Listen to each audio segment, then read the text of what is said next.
Assalomu alaykum. Vohamiz ijtimoiy, iqtisodiy va madaniy hayotiga oid muhim xabarlar tafsiloti bilan efirda kunduzgi yangiliklar informatsion dasturi. Dastur taqdimoti bilan studiyada Jumanazar Komilov. Xabaringiz bor, shu kunlarda soliq idoralari rahbariyati tomonidan kichik va o'rta biznes vakillarining muammo va takliflarini o'rganish maqsadida joylarda yuzma-yuz uchrashuvlar o'tkazilmoqda.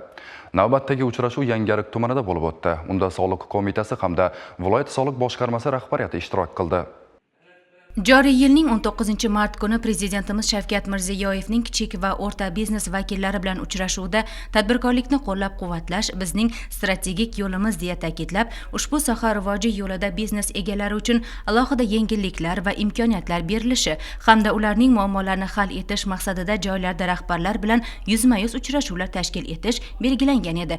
Yangiariq tumanida kichik va o'rta biznes vakillari bilan bo'lib o'tgan uchrashuvda soliq siyosatidagi o'zgarishlar, soliq stavkalari va imtiyozlar xususidagi tushuntirishlar berildi. Ochiq va konstruktiv tarzda bo'lib o'tgan davra suhbatida tadbirkorlar faoliyatida duch kelayotgan dolzarb masalalar muhokama qilindi. Uchrashuvda qatnashgan tadbirkor Nargiza Bekmuratova ham soliq qo'mitasi rahbariyatiga o'zining taklifi bilan murojaat qildi.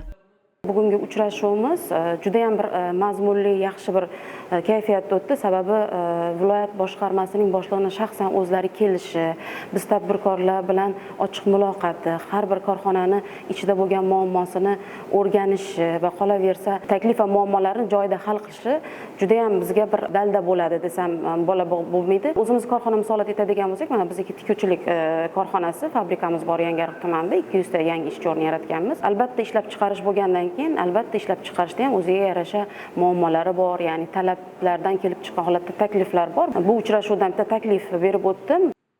Shuningdek, soliq qonunchiligiga amal qilib, soliqlar va majburiy to'lovlarni o'z vaqtida to'lab kelayotgan va shu orqali mamlakatimiz taraqqiyotiga munosib hissa qo'shib kelayotgan bir guruh tadbirkorlar turli xil nominatsiyalar bo'yicha munosib taqdirlandi. Mazmunli o'tdi uchrashuv.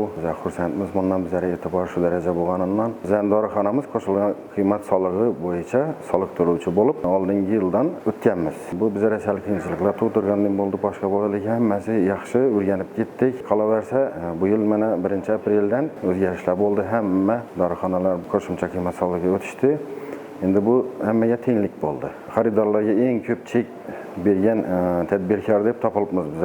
Viloyatimiz boshqarmasi boshlig'i mana tashakkurnoma berishdi. Bunga rahmat, katta e'tibor uchun. Bundan keyin ham xalqimizga xizmat qilishga tayyormiz.